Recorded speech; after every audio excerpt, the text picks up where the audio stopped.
onde não existe aí uma igreja evangélica, ou às vezes existe uma só, ou poucas igrejas, e ele vai ter que desenvolver todo o trabalho de montar uma igreja, né?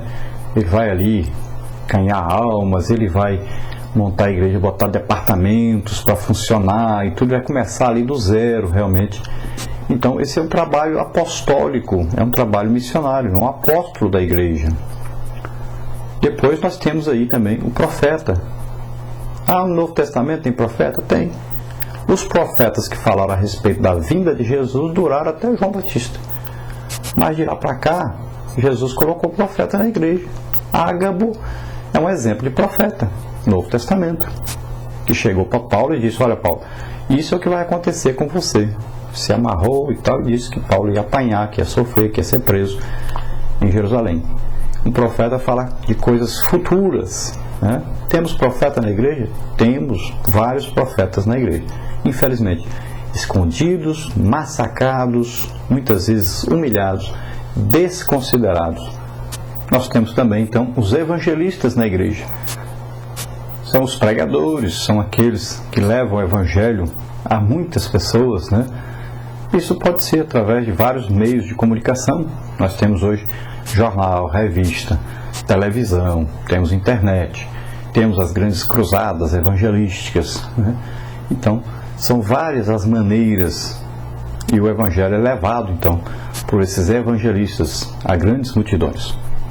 Também nós temos aí os pastores, são aqueles que administram a parte material da igreja, a parte financeira da igreja principalmente, e os pastores são responsáveis por olhar, ter uma visão de águia dentro da igreja, de olhar os ministérios que vão surgindo dentro da igreja, e ele vai então coordenando esse trabalho, ele vai chamando, fulano serve para isso, ele foi chamado para determinada coisa, então vou colocá-lo aqui para fazer determinada coisa aqui na igreja. E ele vai olhando então e vai distribuindo esse trabalho entre os ministérios que Jesus vai levantando dentro da igreja. Também nós temos os doutores ou mestres, né? São aqueles que ensinam a palavra de Deus, que tem um ministério do ensino que existe na igreja, sempre existiu, e deve ser considerados dentro da igreja como esses que ensinam a palavra de Deus. Então nós temos não apenas os professores da escola bíblica dominical. Às vezes nós temos professores que ensinam e que não são realmente mestres, não tem um ministério de mestre, né? Ele ensina, mas não tem aquele ministério específico do ensino. Mas existem aqueles que têm esse ministério, que é ensinar a palavra de Deus. E todos esses ministérios, esses 5 ministérios, eles vão se destacando dentro da igreja. Vão aparecendo. Jesus é que escolhe esses ministérios, o Espírito Santo capacita esses ministérios com sinais, com comprovações, né? E vai mostrando cada ministério, vai destacando cada ministério, para que a igreja enxergue esses ministérios e a igreja possa aproveitar desses ministérios. Então essas pessoas não são donas delas mesmas. Elas pertencem à igreja, na verdade, trabalham para a igreja. O problema grande é que alguns podem se sustentar e outros não podem. Os que não podem acabam sendo sucumbidos, né? Desaparecem, porque não houve aí apoio ao seu ministério, ajuda ao seu ministério. E eles vão desaparecendo com o tempo. Enquanto que outros, que são remunerados, e muitas vezes até exageradamente remunerados, acabam se destacando e a igreja perde muito com isso. Então os ministérios, eles são vistos dentro da igreja como agricultores, né, como colaboradores, como edificadores, como despenseiros, como ministros ou servos. A palavra ministro aí, sempre lembrando, ministro quer dizer servo, aquele que trabalha para a igreja, aquele que dá sua vida pelo trabalho, né, da igreja. São sofredores, Paulo diz, né? Paulo se refere então sempre aos ministros como o quê? Os últimos, os condenados, espetáculo, loucos, fracos, desprezíveis. essa seria a visão do mundo, então, a respeito desses ministros, né?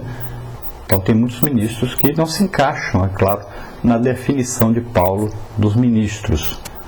Hoje, nós estamos vendo aí na modernidade ministros até exageradamente ricos, né? E com a exploração, na verdade, daqueles que trabalham e que ajudam a igreja.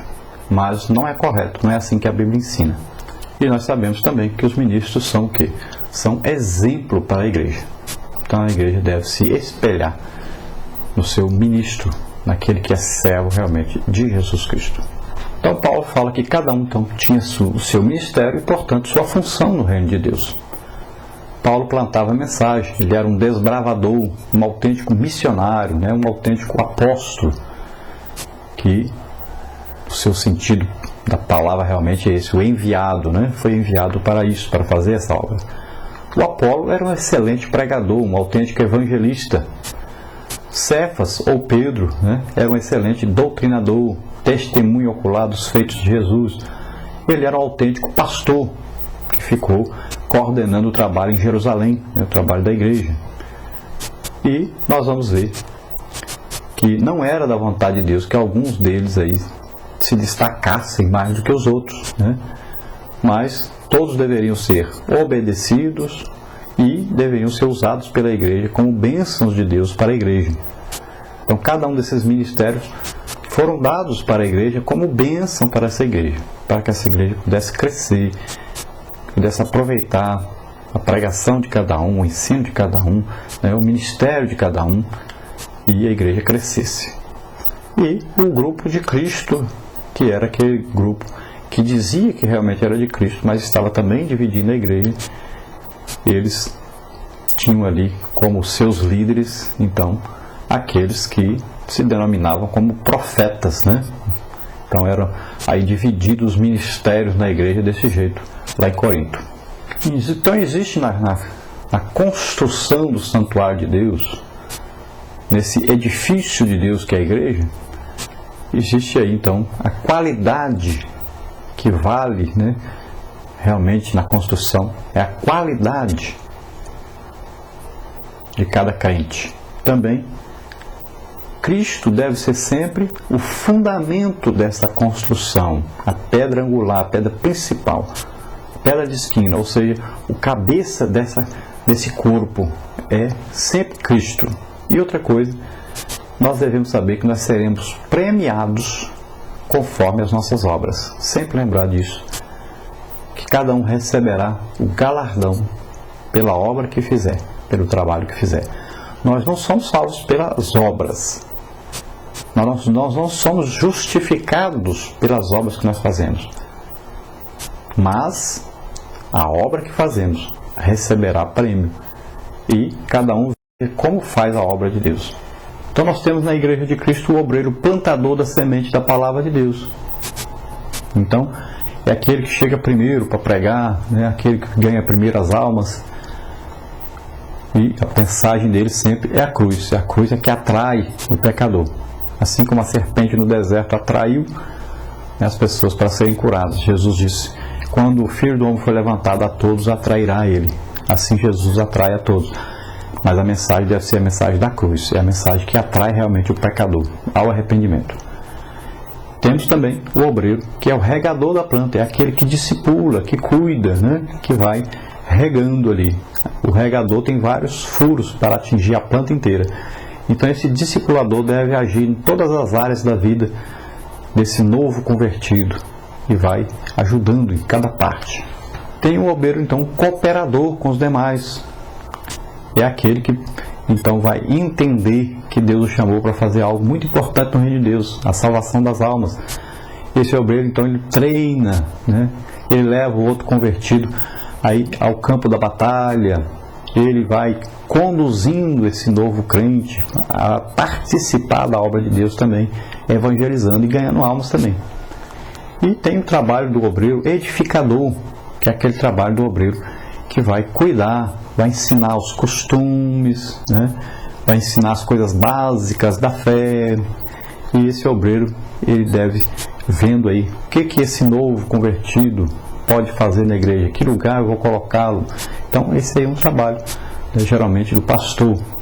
E tem o obreiro destruidor também, assim como tem o que edifica, o que constrói, o que rega, né, e que edifica, tem também aquele que destrói, é aquele que vive de qualquer maneira na prática do pecado, tem vícios, né, tanto vícios de, às vezes, ou fuma, ou bebe, ou vício de linguagem, né, de falar palavrão, ou de contar piada.